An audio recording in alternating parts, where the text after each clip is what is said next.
ಸ್ನೇಹಿತರೆ, ಮೀಡಿಯಾ ಮಾಸ್ಟರ್ಸ್ಗೆ ಸ್ವಾಗತ ಸುಸ್ವಾಗತ. ಗೆಳೆಯರೆ, ಹಿಮಾಚಲ ಪ್ರದೇಶ ಕಳೆದ 15 ದಿನಗಳಿಂದ ತೀವ್ರ ಪ್ರತಿಭಟನೆಗಳನ್ನು ನೋಡ್ತಾ ಇದೆ. ಸಿಮ್ಲಾದಲ್ಲಿನ ಸಂಜೋಲಿ ಮಸೀದಿ ಪ್ರಕರಣದಿಂದ ಶುರುವಾದ ಈ ಪ್ರತಿಭಟನೆಗಳು ಆ ಬಳಿಕ ಮಂಡಿ, ಕುಲ್ಲುಗಳಿಗೆ ಕೂಡ ಹಬ್ಬಿವೆ. ಅಲ್ಲೆಲ್ಲ ಅಕ್ರಮವಾಗಿ ನಿರ್ಮಾಣವಾಗಿರುವ ಸರ್ಕಾರಿ ಜಾಗಗಳನ್ನು ಕಬಳಿಸಿ ನಿರ್ಮಿಸಲಾಗಿರುವ ಮಸೀದಿಗಳನ್ನು ತೆರವುಗೊಳಿಸಬೇಕು ಅನ್ನೋ ಹೋರಾಟ ಹೆಚ್ಚಾಗ್ತಾ ಇದೆ. ಈ ನಿಟ್ಟಲ್ಲಿ ವರ್ತಕರು, ಹಿಂದೂ ಪರ ಸಂಘಟನೆಗಳು ಸೇರಿದ ಹಾಗೆ ಸಾಕಷ್ಟು ಜನ ಬೀದಿಗಿಳಿದಿದ್ದಾರೆ.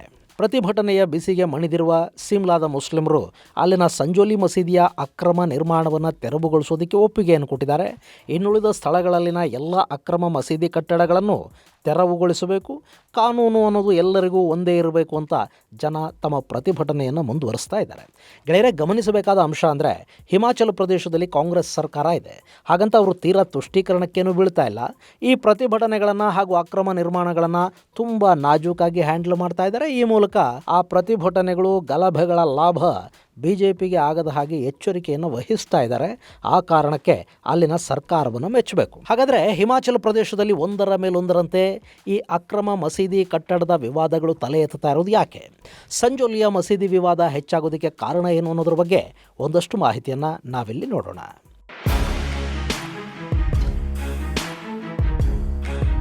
ಗೆಳೆಯರೆ, ನಿಮಗೆ ಗೊತ್ತಲ್ಲ, ನಮ್ಮ ಊರುಗಳಲ್ಲಿ ಮೊದಲೊಂದು ಸಣ್ಣ ಮಸೀದಿ ಇರುತ್ತೆ. ನೋಡ್ತಾ ಇರುವಾಗಲೇ ಅದು ಸ್ವಲ್ಪ ವಿಸ್ತಾರ ಆಗ್ತಾ ಹೋಗುತ್ತೆ. ಸುತ್ತ ಇರೋ ಅಷ್ಟು ಜಾಗಕ್ಕೆ ಕಾಂಪೌಂಡ್ ಬೀಳುತ್ತೆ.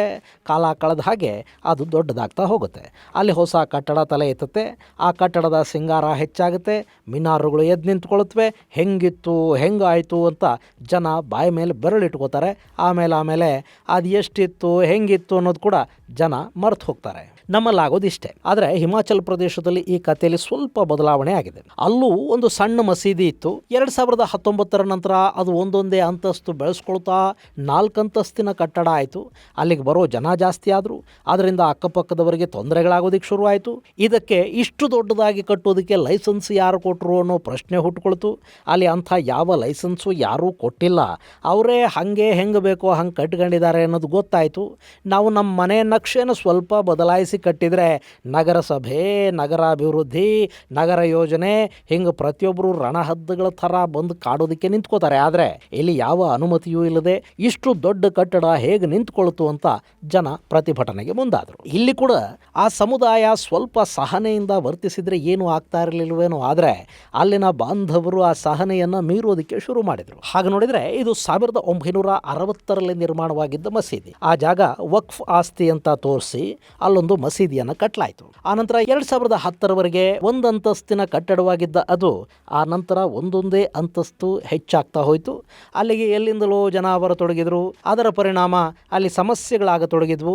ಆ ಮಾರ್ಕೆಟ್ಗೆ ಬರ್ತಾ ಇದ್ದ ಜನಕ್ಕೆ ತೊಂದರೆ ಆಗೋದಕ್ಕೆ ಶುರುವಾಯಿತು. ಆ ಭಾಗದ ವರ್ತಕರು ಈ ಕಟ್ಟಡ ಹಾಗೂ ಅಲ್ಲಿಗೆ ಬರೋ ಜನರಿಂದ ಸಮಸ್ಯೆಯನ್ನು ಅನುಭವಿಸಬೇಕಾಗಿ ಬಂತು. ಜೊತೆಗೆ ಇದು ಅನುಮತಿ ಇಲ್ಲದೆ ನಿರ್ಮಾಣವಾದ ಕಟ್ಟಡ ಅನ್ನೋದು ಗೊತ್ತಾಯ್ತಲ್ಲ, ಜನ ನ್ಯಾಯಾಲಯದ ಮೆಟ್ಲೇರಿದ್ರು. ಪ್ರಕರಣ ನ್ಯಾಯಾಲಯದಲ್ಲಿ ವಿಚಾರಣೆಯ ಹಂತದಲ್ಲಿತ್ತು. ಇದೇ ಸಂದರ್ಭದಲ್ಲಿ ಅಲ್ಲೊಂದು ಅಚಾತುರ್ಯ ನಡೆದು ಹೋಯಿತು. ಆ ಮಸೀದಿಗೆ ಬಿಹಾರ, ಉತ್ತರ ಪ್ರದೇಶ ಸೇರಿದ ಹಾಗೆ ನಾನಾ ಭಾಗಗಳಿಂದ ಬರ್ತಿದ್ದ ಮುಸ್ಲಿಮರ ಪೈಕಿ ಒಂದು 5-6 ಜನ ಯುವಕರು ಸೇರಿಕೊಂಡು ಶಿಮ್ಲಾದ ವರ್ತಕರೊಬ್ಬರ ಮೇಲೆ ಹಲ್ಲೆ ಮಾಡಿದರು. ಆ ಗಲಾಟೆಯನ್ನು ಬಿಡಿಸೋದಕ್ಕೆ ಹೋದ ಇನ್ನೂ 3 ಜನ ವರ್ತಕರು ಗಾಯಗೊಂಡರು. ಈ ಬಗ್ಗೆ ಒಂದು ಪೊಲೀಸ್ ಕಂಪ್ಲೇಂಟ್ ಆಯಿತು. ಹಲ್ಲೆ ಮಾಡಿದವರನ್ನು ಪೊಲೀಸರು ಅರೆಸ್ಟ್ ಮಾಡಿದರು. ಆ ಪೈಕಿ ಗುಲ್ ನವಾಜ್, ಸಾರಿಕ್, ಸೈಫ್ ಆಲಿ, ರೋಹಿತ್ ಹಾಗೂ ಸಮೀರ್ ಅನ್ನೋ ಹುಡುಗರು ಉತ್ತರ ಪ್ರದೇಶದವರಾಗಿದ್ದರು. ಇನ್ನು ರಿಹಾನ್ ಅನ್ನೋನು ಡೆಹ್ರಾಡೂನ್ ನಿವಾಸಿ ಆಗಿದ್ದ. ಅವರೆಲ್ಲ ಜೈಲು ಪಾಲಾದರು. ಆದರೆ ವರ್ತಕರು ಈ ವಿಷಯ ಇಷ್ಟಕ್ಕೆ ಬಿಡೋದಕ್ಕೆ ಸಿದ್ಧ ಇರಲಿಲ್ಲ.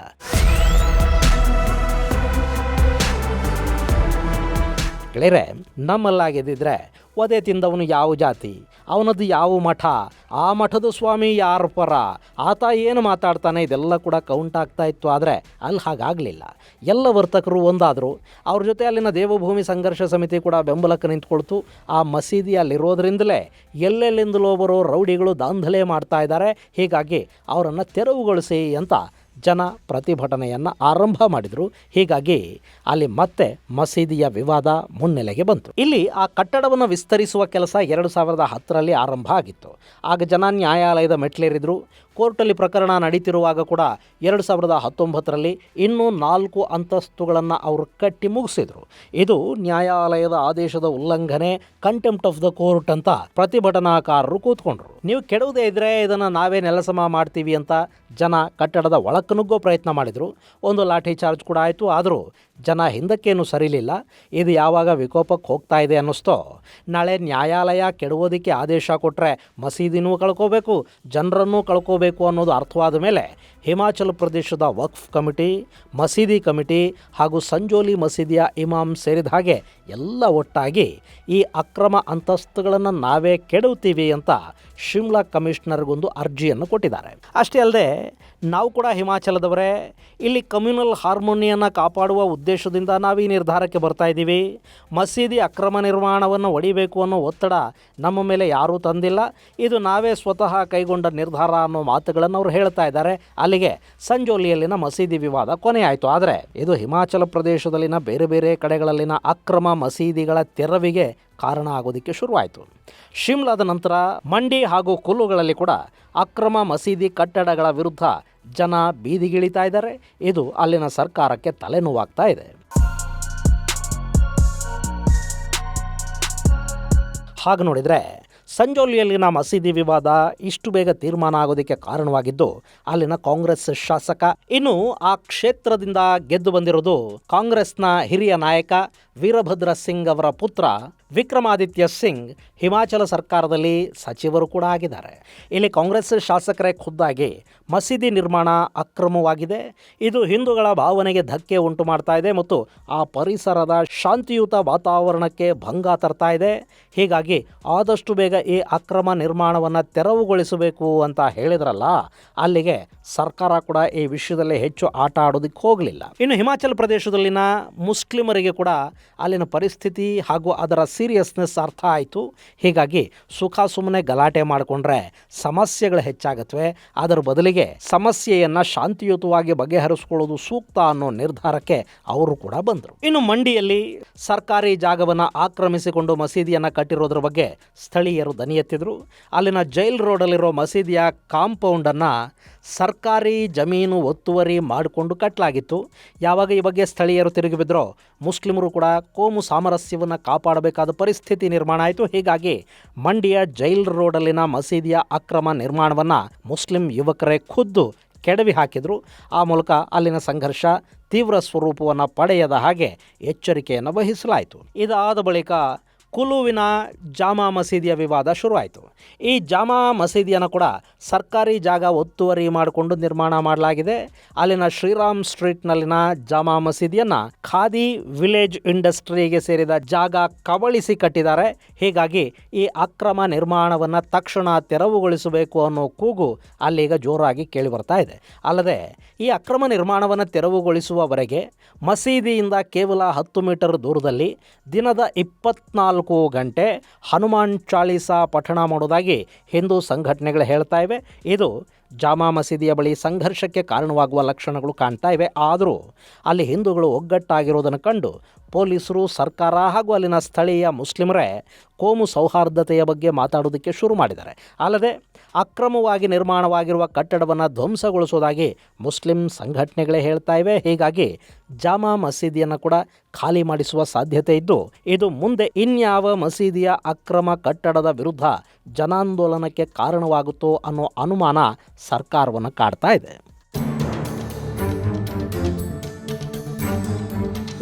ಗೆಳೆಯರೆ, ಇದು ಹಿಮಾಚಲ ಪ್ರದೇಶದ ಕಥೆ ಮಾತ್ರ ಅಲ್ಲ. ಇದೇ ರೀತಿ ಭಾರತದ ಸಾಕಷ್ಟು ಕಡೆಗಳಲ್ಲಿ ಈ ಸಮಸ್ಯೆಗಳಿವೆ. ಆದರೂ ಅಲ್ಲೆಲ್ಲ ಈ ರೀತಿ ಸಮಸ್ಯೆಗಳನ್ನು ಬಗೆಹರಿಸುವ ಪ್ರಯತ್ನಗಳು ಯಾಕೆ ನಡೀತಿಲ್ಲ? ಯಾಕೆಂದರೆ ಹಿಮಾಚಲದ ಜನರ ಹಾಗೆ ಬೇರೆ ಕಡೆ ಜನ ಇನ್ನೂ ಜಾಗೃತರಾಗಿಲ್ಲ. ಹಿಮಾಚಲದಲ್ಲಿ ಕಾಂಗ್ರೆಸ್ ಸರ್ಕಾರ ಇದ್ದರೂ ಅಲ್ಲಿನ ಮಸೀದಿಯ ಅಕ್ರಮ ನಿರ್ಮಾಣಗಳನ್ನು ತೆರವುಗೊಳಿಸುವ ಕೆಲಸ ನಿರಾತಂಕವಾಗಿ ನಡೀತಾ ಇದೆ. ಆದರೆ ಎಷ್ಟು BJP ಸರ್ಕಾರಗಳ ಆಳ್ವಿಕೆ ಇರೋ ಕಡೆಯಲ್ಲಿ ಕೆಲಸ ನಡೆದಿದೆ ಹೇಳಿ? ನಮ್ಮ ಕರ್ನಾಟಕದಲ್ಲೂ ಒಂದು BJP ಸರ್ಕಾರ ಇತ್ತು. ಆಗ ಕೂಡ ಹಿಂದೂಗಳ ಹತ್ಯೆಗಳು, ದೌರ್ಜನ್ಯಗಳು ನಿಂತಿರಲಿಲ್ಲ.